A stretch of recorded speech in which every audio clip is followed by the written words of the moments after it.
the Niners win a game. Invariably, this happens. They win a game at home. All the local press is there. And then you read the newspaper the next day. You read all the game stories if you're a voracious reader who wants to know about the Niners. And you will see something in every single story. And that is a quote from Kyle Juszczyk. And Yes. it's not about something Juszczyk did. It's about big picture, what the Niners did, what the offense did, what it means. Because think about Kyle Juszczyk. No one knows this. It's a rumor, little known fact. He went to Harvard. Yes. Oh, it's true. He went to Harvard and he's very well spoken. And when it's time to get like an insightful quote about the day that goes a little bit beyond your average professional athlete quote, you go to Kyle Juszczyk, who is graciously waiting at his locker and there to talk forever and ever and ever and ever and ever. I know you know what I'm talking about. What do you think of this, Dad?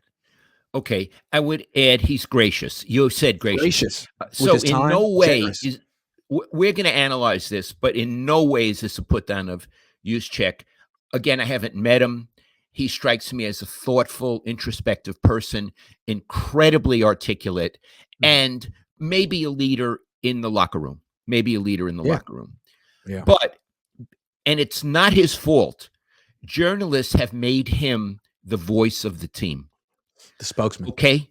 The spokesman for the team. And what I notice is, again, I read the papers after the game. Several writers, even at the same paper, quoted him. After the game, I was listening on the radio, and Ryan and Papa had him on to discuss the game. So they didn't have, they had other people on, but they had him on for the big picture.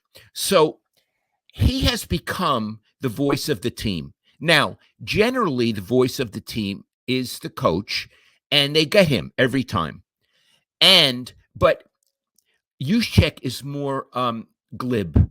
He has more concepts that when he talks to the media, or the spokesperson is the quarterback. But in this case, he's a kid. He's very careful with what he says, and he's very careful to maintain his position on the team, which is the quarterback, but not the leader. Right. So Juszczyk is put into the position of being the spokesman for the team, a position he doesn't deserve. Right. Not because he's a bad person, because he's not as significant to the team as others. He's the fullback. He got to touch the ball 3 times in this past game. Sometimes he doesn't touch the ball at all. And he does a lot of, most of the time. He's very good at blocking. He can run sometimes and he can catch the ball. But that's really as an afterthought or a footnote to what really goes on.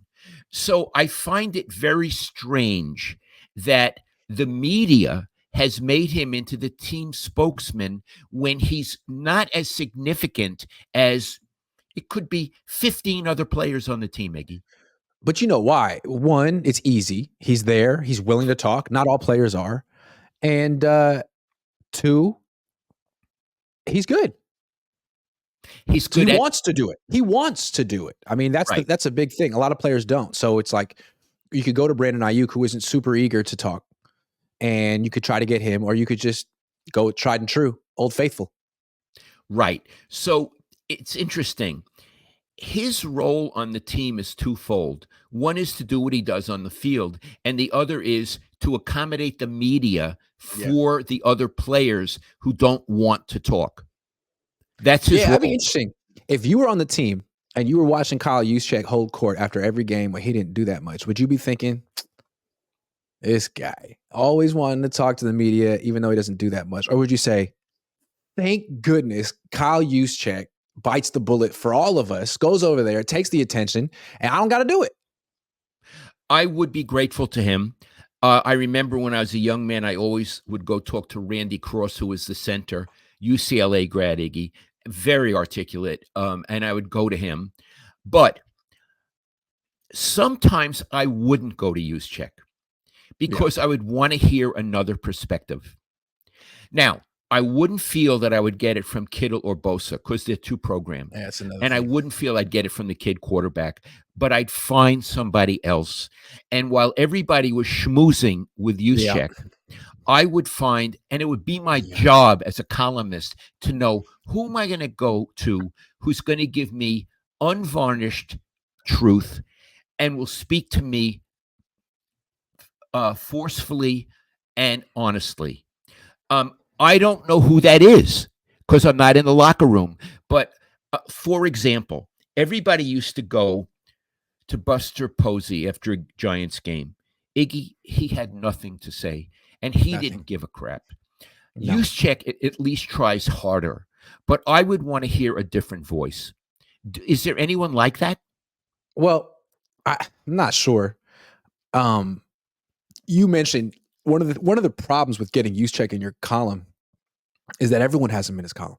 So no matter how good his insights are, everyone has him. So now you just got quotes that go to everyone. Exactly. So if you really want to stand out, like what we used to do was we would go to Ahmad Brooks. Yep. No one went to Ahmad Brooks. He was just hanging out. It was sort of our secret that we knew that he wanted to talk and people didn't go to him for whatever reason. They were scared of him. Well, yeah, if you look into Ahmad Brooks' past, you can see that he's done some things that might make you a little scared. Yeah. And he was sort of stand there. He's 6'5", 265. He's a little menacing. But if you actually went over and talked to him, you'd realize not only was he not menacing in the locker room, he was dying to talk. He had things to say that you wouldn't hear from the coach or the quarterback or the captains. Or Ahmad Brooks was a guy. Yeah. Right. Or a so what you're looking for, is your Ahmad Brooks. That's what you're looking for, young journalists. Yeah. That's what I think. And I would also add something else.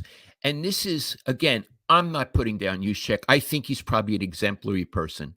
Mm-hmm. I think it would be very interesting for Juszczyk to do some introspection and to think, I have this role and it pumps up my ego and it makes me feel good because I'm not as significant to the team as certain others.